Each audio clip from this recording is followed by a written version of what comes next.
Alors, petite installation du soir sur un spot assez joli. Voilà, il y a le soleil qui est en train de disparaître derrière la montagne un petit peu là-bas. Je vous montre un petit peu l'environnement. Dans l'idée, c'est une session entraînement au niveau rando, organisation, poids, matériel. Ça fait partie des choses que je veux boucler un petit peu avant le mois de septembre. J'enlève toutes les mouches qui se mettent sur la caméra. Et potentiellement, voilà, le campement il est posé. On a une perspective très jolie. Je vais essayer de me trouver un angle, tout simplement parce que ce soir, c'est la nouvelle lune et que potentiellement, il pourrait y avoir justement une belle voie lactée. Donc je vais essayer de me trouver un angle assez intéressant en jouant tout simplement sur les montagnes qui sont là-bas. Et potentiellement déjà une première photo. Donc bienvenue dans ce nouveau vlog, cette nouvelle aventure. Je ne sais pas du tout ce que ça va donner, mais une fois de plus, l'idée c'est de découvrir des lieux et d'essayer d'en tirer les meilleures photos possibles. Et bah, si j'arrive à faire une photo cette nuit, eh bien, je vous la montre dès maintenant. Et sinon, on enchaîne sur la suite de l'aventure qui commencera pour nous réellement demain matin.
On est arrivé au premier refuge.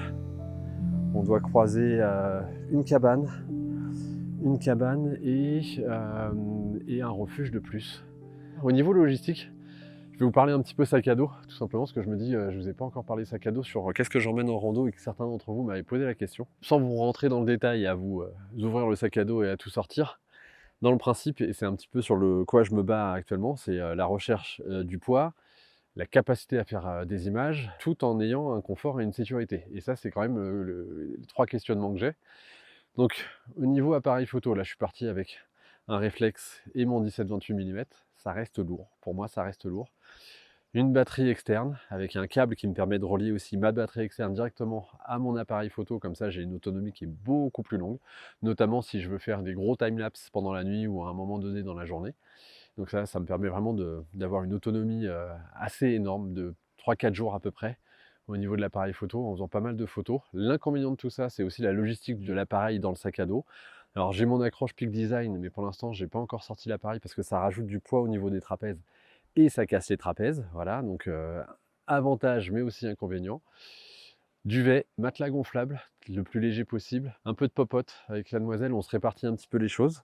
Ce qui fait qu'elle, de son côté, elle a un petit peu de popote, duvet, matelas gonflable, mais aussi une tente 2 places ultra light. Je reviendrai un petit peu là-dessus quand j'aurai vraiment réussi à bricoler, on va dire, le côté absolument, on va dire, léger par rapport à la durée que je veux faire. Là, on va dire que sur une durée comme ça, 3-4 jours, je dirais que mon setup, il est pas mal. Donc je vais le peaufiner un petit peu et après je vous ferai certainement qu'est-ce qu'il y a dans mon sac à dos photo rando pour que vous puissiez voir un petit peu tout ça sur une période de jours donnée par rapport aussi au type de sujet que je traite, hein. Et ensuite je vous donnerai aussi, je vous ferai une petite vidéo qu'est-ce qu'il y a sur mon sac à dos photo en règle générale pour du reportage par exemple, parce que là c'est quand même complètement différent le type de matériel que j'utilise. Mais ça va venir. Là pour l'instant je suis vraiment dans l'optimisation puisque l'idée c'est de passer ensuite 15 jours en montagne.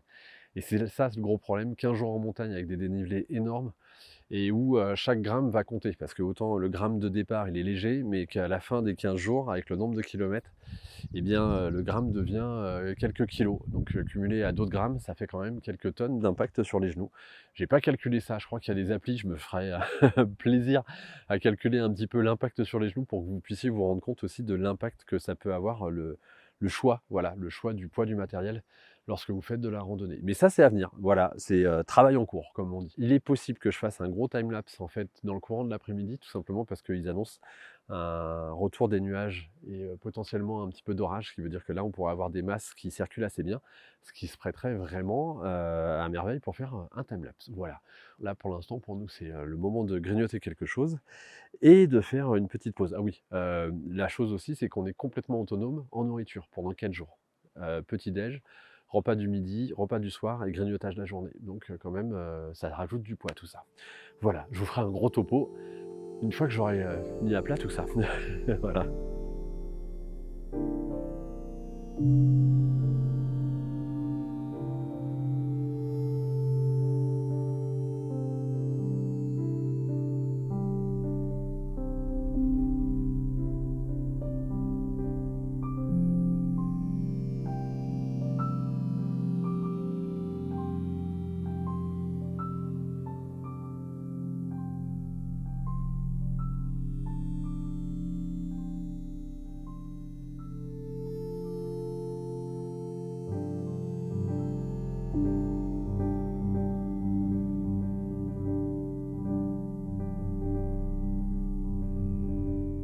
On vient de se descendre ce gros et cet énorme pierre, parce que nous on vient de l'autre côté tout simplement.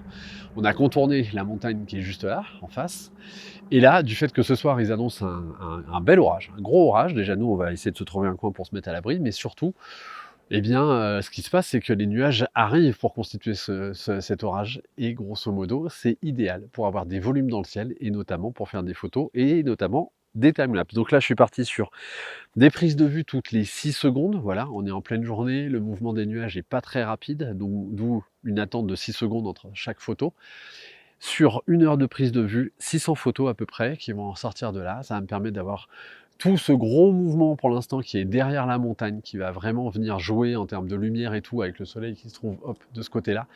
Et ce qui fait que là, logiquement, ça devrait me donner un résultat qui est quand même bien sympathique. Je laisse faire la prise de vue, nous comme ça en attendant, eh bien tout simplement, on va manger. Et ensuite, eh bien, on va repartir et logiquement, à ce moment-là, le time-lapse, pof, il sera fini.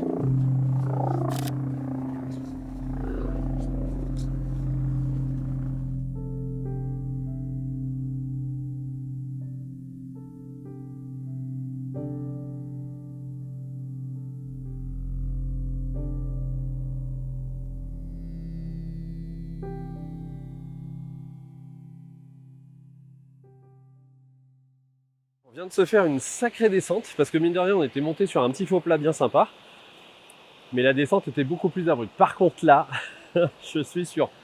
Là on rejoint tout simplement une partie que je connais déjà, et on est sur tout simplement l'entrée d'un canyon que je trouve super attractif. J'adorerais, mais sincèrement j'adorerais faire un rappel là-dedans, un canyoning là-dedans. Là ça s'engouffre directement en face de moi. Mine de rien, il y a un gros débit. Je sais que ce canyon il fait quoi? Il doit faire 600 mètres, 800 mètres, pas plus.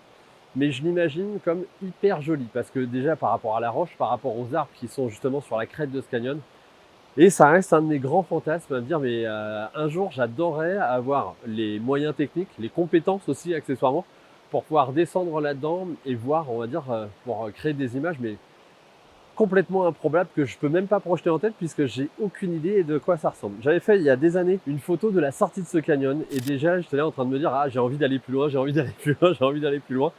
Et rien que de le remonter ça pourrait être intéressant plus que de le redescendre. Voilà, attention par contre, comme tout canyon au jour d'orage. Là on est sur un jour d'orage, on a eu quelques gouttes.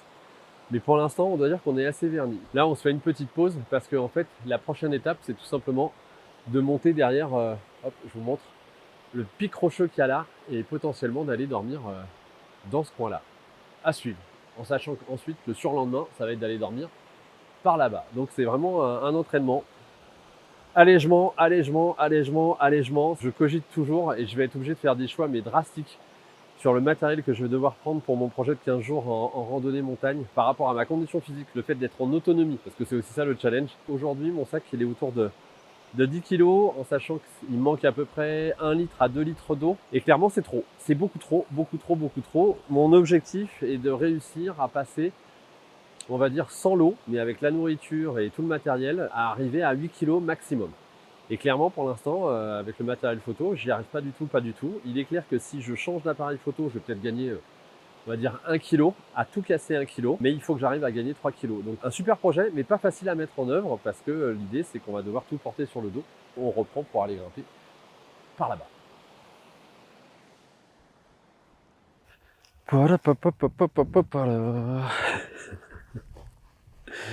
Alors vraiment, j'hallucine sur les distances qu'on parcourt. Parce que tout simplement, je vais vous montrer par rapport au point de vue où je suis, qui est juste phénoménal. Tout à l'heure, on était là-bas, au niveau presque à côté de la petite bergerie qu'on peut entrevoir. On avait fait une pause au niveau d'un... On voit le cours d'eau, ensuite le cours d'eau disparaît, là c'est le début du canyon. Et en fait, nous, on venait d'un chemin qui monte sur la droite, qui passe dans la forêt, qui passe ensuite au-dessus. Je vais essayer de vous le tracer, hop, qui continue, qui arrive jusqu'à un lac qui est au pied du pic du Midi d'Osso. Et ensuite, on est passé par le col de je ne sais plus trop quoi pour redescendre de l'autre côté, arriver à un autre refuge, et ensuite contourner le pic par derrière, par la gauche, puisque nous, en fait, on vient d'un creux qui est tout là-bas. Donc, mine de rien, on s'est fait une sacrée escapade. Et en sachant que c'est pas fini, puisqu'on doit continuer un petit peu derrière. Là, pour l'instant, lumière pas excessive, surtout que je voulais vraiment en profiter pour grimper, pour essayer de me trouver un point de vue un petit peu plus intéressant, pour essayer de croire à un coucher de soleil qui pourrait être sympa pour les photos. Le genou tient en montée, il tient mal en descente. Mais là, on est presque arrivé à notre destination pour la journée, et ensuite, je vais voir si je refais soit un timelapse, soit tout simplement j'attends pour le coucher de soleil. Je pense pas vraiment miser sur les étoiles ce soir. En plus, la nuit dernière, elle a été très courte. Ce qui fait que je vais clairement pas miser sur les étoiles cette nuit. Je vais plutôt faire un gros dodo et me lever tôt pour le lever de soleil. Je vais vous la refaire, tout simplement. Tout à l'heure, pour le coup, on était là-bas, juste là-bas, là, sur l'espèce de petite crête, en train de regarder le pic. Et là, on a fait quoi? 5 minutes à pied et super point de vue. Ça faisait 3 ans, 4 ans que je n'étais pas passé là, je crois. Et je me souvenais plus de ce point de vue-là, tout simplement. Et alors là, ça va être génial. Parce que le lac, le pic, potentiellement un reflet. Après, il y a du vent là, ce qui fait qu'il y a beaucoup de petites vaguelettes qui tuent un peu le reflet. Mais vous me voyez venir hein, dans l'idée, ne serait-ce qu'avec les nuages là, retaper sur une grosse photo, un beau timelapse de tout ça, ça pourrait être sympa. Alors, on voit que le fond de l'air est un petit peu brumeux, qu'il est un petit peu opaque. Ça, c'est un petit peu dérangeant parce que ça fait vraiment une grande distance. Ça rajoute un effet de distance à l'œil. Surtout que je vais être au grand angle et le grand angle a une tendance à encore plus éloigner les choses. Alors que lorsque vous zoomez justement avec un téléobjectif, par exemple, vous avez écrasé vos différents plans. Donc par exemple, si j'utilisais là un téléobjectif, eh ben, entre mon rocher qui est juste devant moi, la crête du lac et le pic qui est derrière, eh bien, on aurait vraiment l'impression que les choses sont écrasées. Donc tout s'est rapproché.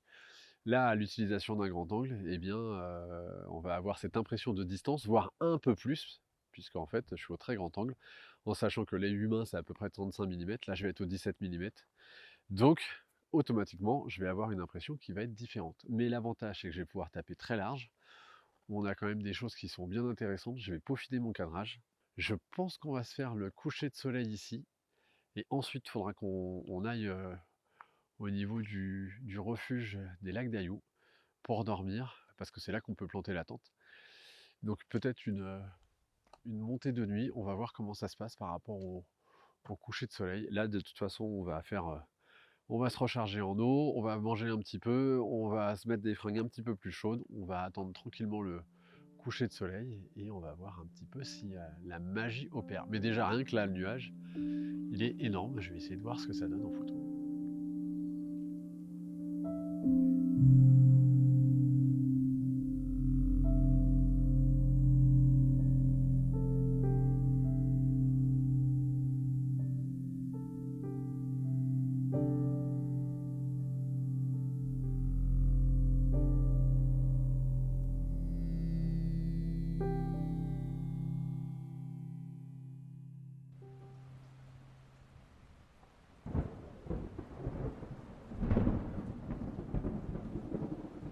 Alors, je vous montre vite fait le petit ciel que je viens d'immortaliser.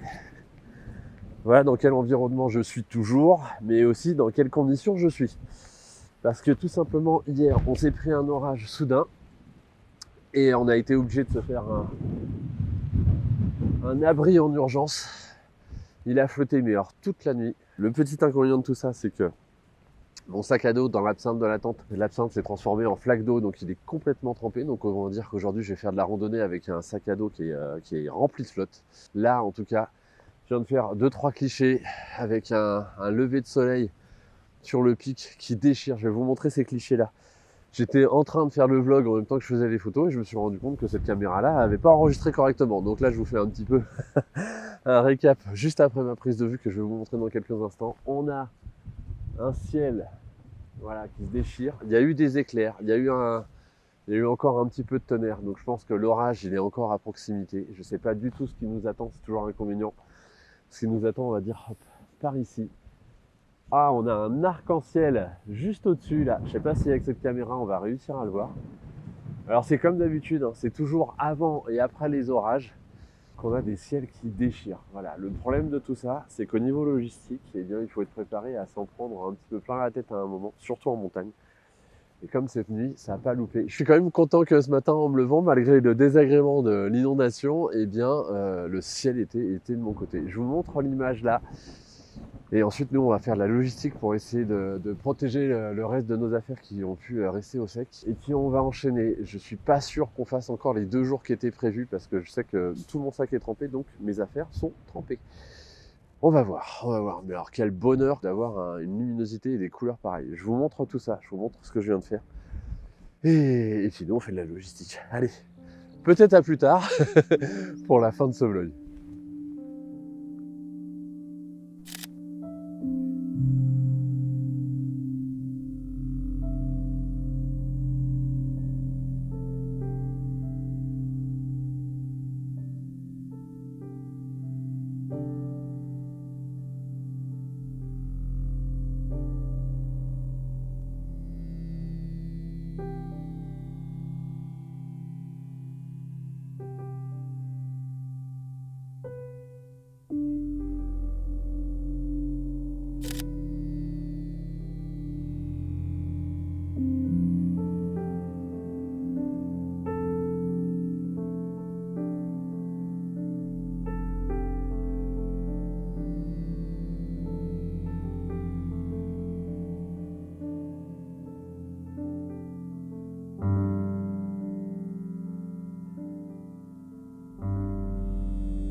Ça va être la phrase de ma chaîne YouTube. Vous êtes dans le bain avec moi. Hop.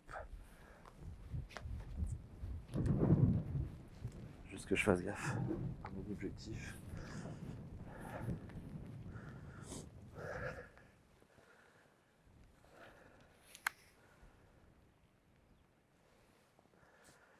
J'aimerais bien me trouver un truc en premier plan qui déchire.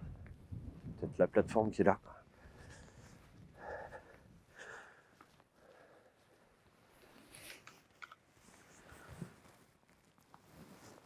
Ouais, bon, je vais essayer de vous bloquer. Je vais essayer de vous bloquer là.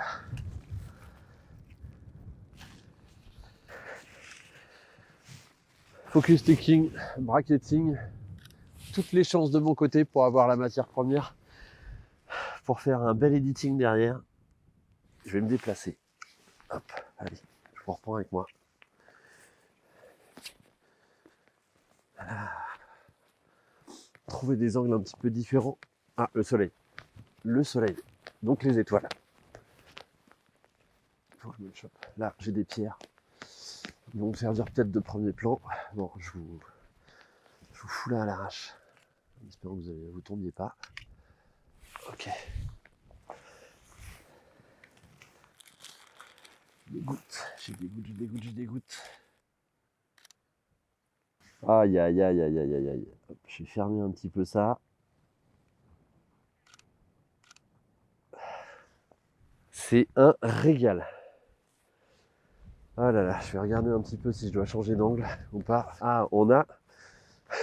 ah, je sais pas si vous allez voir, mais en fait, on a la base c'est super rare. On a la base de l'arc-en-ciel on pourrait l'atteindre, on pourrait se mettre au pied de l'arc-en-ciel. Il est pas derrière, il est plus derrière la montagne, il est passé devant, il est dans la petite vallée dans laquelle on est. Et alors là, je veux dire que pour moi, c'est une première. Il y a vraiment, on a accès au pied de l'arc-en-ciel. Alors normalement, il y a des petits trésors au pied de l'arc-en-ciel, mais je pense que j'ai suffisamment à faire de ce côté-là. Vraiment, entre la ligne de crête et la ligne nuageuse, une fois qu'il aura été mangé par ces deux trucs-là, par les nuages notamment, et bien tout cet effet-là, cet effet lumineux, ce contre-jour de compétition, eh bien, il y aura disparu. Bon, on vient de perdre déjà l'arc-en-ciel. Aïe, aïe, aïe, aïe. Et ben, je suis content. Après une nuit un peu difficile, je suis content. On a un lever suivi, presque, on va dire, dans l'ambiance d'un coucher de soleil.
Et ben voilà, on est quasiment arrivé à notre point de départ. Je vais juste en profiter pour vous montrer encore ce petit décor. On a un débit de l'eau qui est assez énorme, puisque avec la pluie ça s'est bien gorgé. Déjà la cascade précédente était bien remplie comme jamais je l'ai vu. Et là bah voilà, on a le torrent qui a un gros débit qui s'est bien gorgé. En tout cas une aventure qu'on raccourcit un petit peu d'une journée à cause des conditions météo. Parce qu'en fait toutes nos affaires, en tout cas moi toutes mes affaires dans mon sac sont trempées du fait que le sac était donc dans une bassine cette nuit au lieu d'être au sec. Donc bah voilà, ça arrive, les petites problématiques. Heureusement pas de bobos pour le matériel photo, et ça déjà c'est l'essentiel quand même. En tout cas voilà, vous avez pu voir logiquement quelques beaux clichés. Si vous voulez une fois de plus en savoir plus, eh bien n'hésitez pas à vous abonner à ma newsletter. Je vous ai mis un lien dans la description un petit peu plus bas. Et puis une fois de plus, si vous voulez soutenir mon travail, ma chaîne, n'hésitez pas à vous abonner, c'est gratuit, à cliquer sur la petite cloche qui apparaîtra à ce moment-là.